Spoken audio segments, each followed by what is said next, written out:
choqué par le comportement irresponsable de certains pompiers. Vous avez bien dit, on va regarder les images de heurts entre vos collègues et des pompiers. Ce ne sont pas les pompiers, ce sont des pompiers. C'est un micro-phénomène. Ce sont quelques dizaines de pompiers.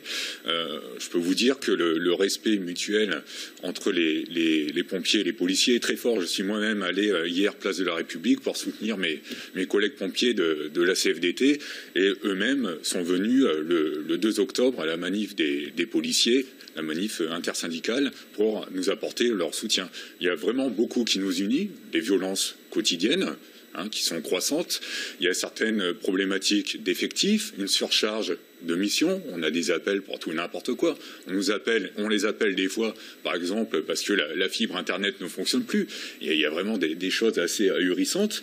Et il y a aussi le flou sur nos retraites. En ce moment, le gouvernement joue un petit peu avec nos nerfs. On a la possibilité, pompiers et policiers, de partir 5 ans avant tout le monde. C'est une bonification, un 5e, due à la pénibilité de nos missions, à la spécificité de nos missions.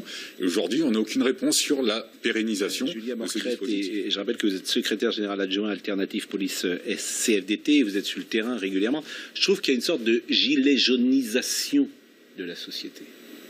Et hier, voyant les images, on était mardi hier, j'avais l'impression d'être un samedi. C'est-à-dire que on voit bien qu'entre les forces de l'ordre parfois et les manifestants, il y a quelque chose qui ne va pas toujours. J'ai plutôt moins l'impression qu'il y a beaucoup de sujets qui nous unissent plutôt que l'inverse entre les policiers et les pompiers, très sincèrement. Il y a la surcharge, je vous le disais tout à l'heure, missionnelle.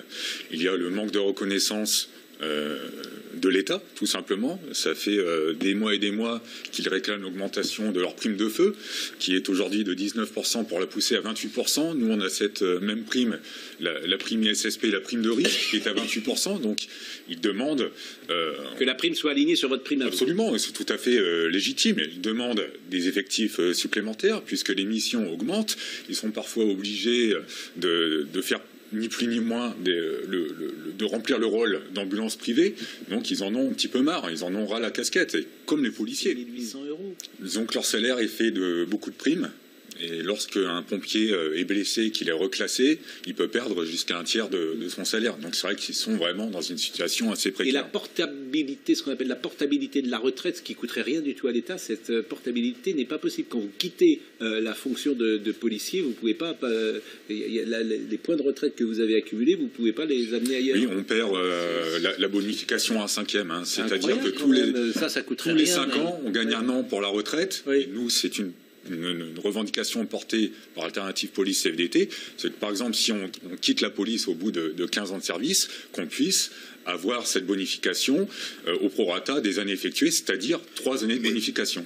Quand on n'a pas, pardon Jean-Louis, juste, quand on n'a pas beaucoup d'argent, vous avez raison Pascal, on remplace par de la considération. Et en fait, il y en a très peu.